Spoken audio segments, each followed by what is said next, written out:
What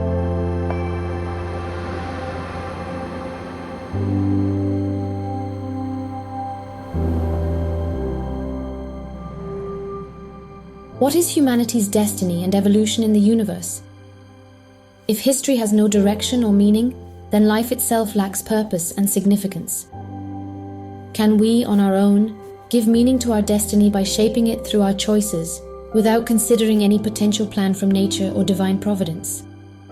The destiny and evolution of humankind in the universe seem to me inextricably linked.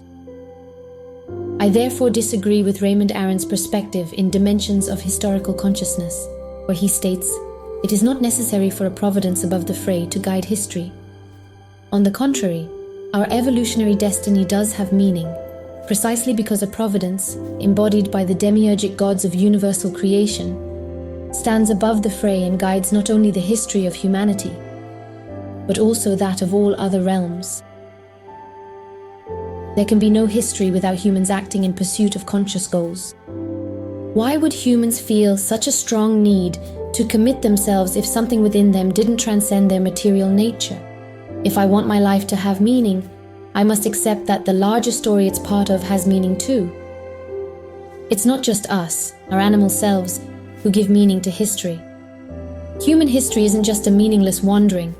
It's not humans who give it meaning, but rather the demiurgic gods who guide the course of this adventure. The apparent chaos of history is just that, apparent. If human destiny seems absurd, it's only because of the mind's ignorance in perceiving it that way. On the contrary, the diversity of specific events suggests that there's an order, beyond our limited mental awareness, governing the entire history of creation. We can actually discover the existence of a general law that governs the human race. History must have meaning, otherwise we'd have to admit that our individual existence is absurd.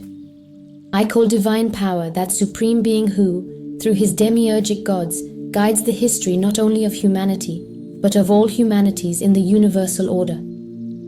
Because it's clear that from an occult perspective, our humanity isn't alone in this miraculous firmament. The divine moves through the vast expanse of this firmament, altering each thread of the multiple existential evolutions, separately and in numerous ways. I say this paraphrasing a verse from the Shvetashvatara Upanishad, which states, "Unique, he presides over all wombs and all natures. He himself is the matrix of everything. He is that which matures the nature of being and gives to all those who must be matured the results of their development. He assigns to their works all their qualities." Thus, the entire trajectory of humanity's destiny is essentially a spiritual evolution, a progression of consciousness within dense physical matter, until the form ultimately reveals the spirit dwelling within. Initially, this meaning is obscured by the involution of the spirit, of the monad, which is the personified divine reality of the Absolute Father, into a state of dense material unconsciousness.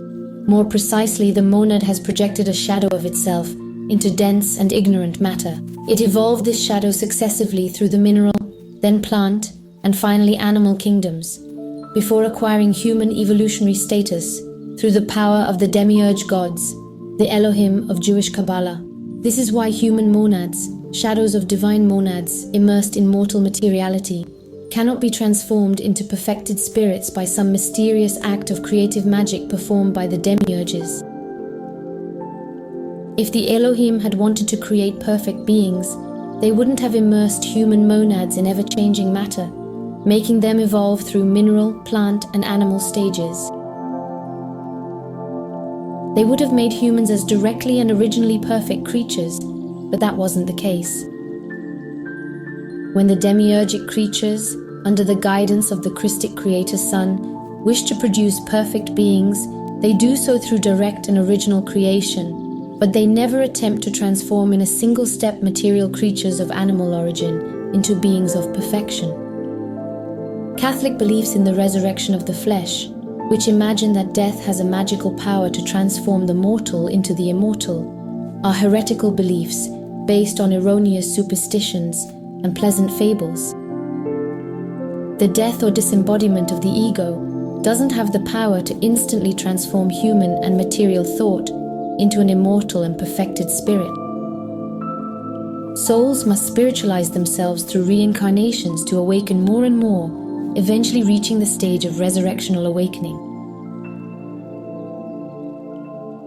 In fact, the resurrectional journey begins where the destiny of reincarnated mortal beings ends. In the incarnated life within the three lower worlds composed of dense matter, human monads are housed in forms that appear completely unconscious. This purely psychic unconsciousness was absolute during the Atlantean era. With the emergence of the Aryan races, this unconsciousness of the monads gradually evolved, manifesting as living mental matter, a process that is currently in full expansion and far from complete.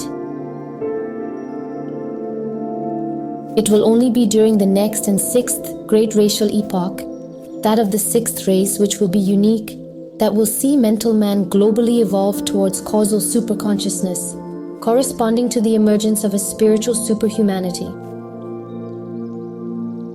Not all human beings will manage to attain this status. Only those who are currently dedicating their lives to the path of aspiration and active discipleship will incarnate in this infinitely more evolved race. In the current state of evolution, the mental human is hindered by racial limitations and must still evolve individually to become fully conscious on the spiritual causal plane. Generally speaking, we can say that the earthly evolutionary interplay of nature, from the dense physical to the spiritual causal, occurs through a dual process. First, there's a visible external process of physical evolution, which involves birth, the development of consciousness in the threefold form, and death.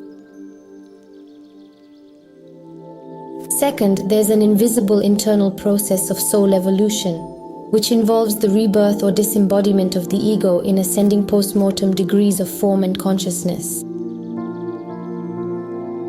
In itself, the first process is merely an ordinary cosmic evolution that continues through the inheritance of perishable racial forms, while the second process represents an extraordinary cosmic evolution that continues in the progressive causal development of the resurrection body. Successive rebirths in this world and the afterlife are essential for the immortality of the human monad and its evolution in earthly existence. These processes of reincarnation and rebirth may be questioned by the human mind, as it is still in a state of material ignorance and has not yet awakened to the spiritual life of the causal soul. One might doubt whether humans, through the process of evolution, can transform themselves into higher beings on the ascending scale.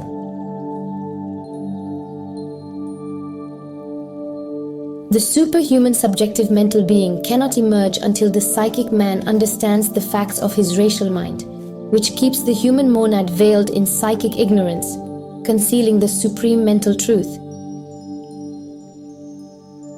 To evolve from the mental consciousness of personality to the causal consciousness of the immortal soul, it's not enough to simply accept the idea of reincarnation, acknowledge the existence of 7 levels of consciousness, or accept the concept of eternal creation. We must understand that in doing so, the divine has only one intention: to delight in existing through every form of its manifestation. The interplay of involution and evolution exists for the joy of creation and manifestation. The purpose of human reincarnation is solely to bring joy to the Supreme Creator. Joy is humanity's true destiny within the universe. Even death, the hidden face of life, is a source of joy rather than sorrow. It's a transformation that propels the immortal being towards ever more transcendent joy. As the soul ascends towards its eternal state, it will undergo several changes within its immortal structures. During the earthly life of the human monad or human ego, the divine monad inhabits it almost like a foreign body, as if the spirit of the Universal Father has invaded the human form.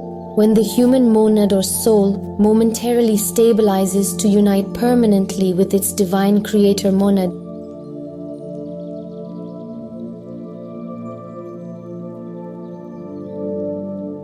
The monadic spirit of the Universal Father will become an integral part of our resurrected personality.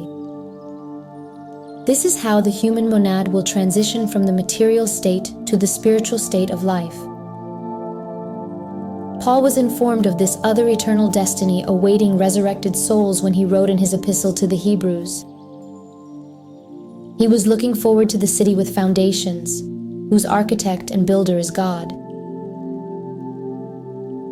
The marvelous spheres of the causal plane are part of the soul, far superior to the earthly realm where equals live as in a foreign land. The initiate Paul spoke of his ascension to the third heaven, the causal plane, and the other heavens through which the soul will pass during its resurrectional ascent. The intuitive or Buddhic cosmic plane is the fourth heaven, the divine or atmic cosmic plane is the fifth heaven, the nirvanic cosmic plane or anapadaka is the sixth heaven, and the virgin monadic cosmic plane or adi is the seventh heaven. The first heaven consists of the higher astral plane, while the second heaven is the objective mental plane. In the Urantia cosmogony, the life in the seven mansions or seven houses of the Heavenly Father or divine monad is referred to as the mortal life. Humanity's destiny is to progress through the resurrection phase, in union with their divine monad, from the third celestial plane to the seventh celestial plane, which is the highest level of the physical cosmic plane. Spiritual evolution is the destiny of a human monad, who, driven by the inner impulse of the divine monad and aided by certain celestial companions, will strive to ascend to the seventh heaven. The physical world serves merely as a springboard for the soul's spiritual unfoldment towards the seventh heaven, or the Adi plane of our world. The mind is but an intermediary state of consciousness, a transitional phase, the second heaven, as the human monad progresses towards the supramental plane, which is the third heaven.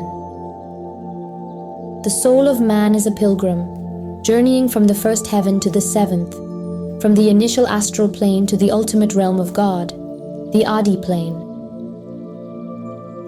The Shvetashvatara Upanishad recognized this revelation when it stated, "The human soul, a wanderer, cycles through Brahman's vastness, the sum of all life and states, believing itself separate from the journey's guide, yet when accepted by it, achieves immortality." This then is the Gospel's message and revelation, our ascension to the kingdom of heaven.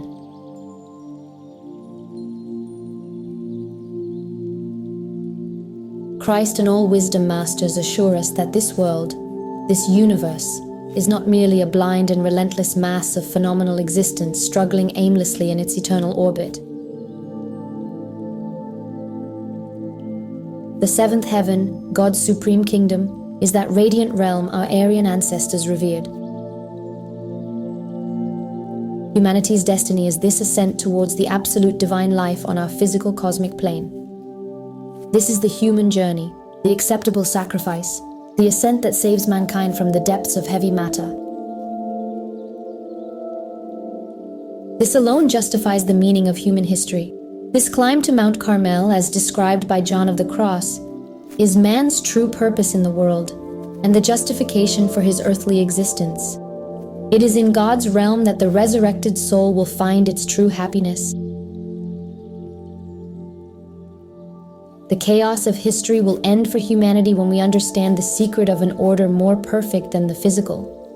When we realize that no one is chained, no one is liberated, and no one seeks liberation.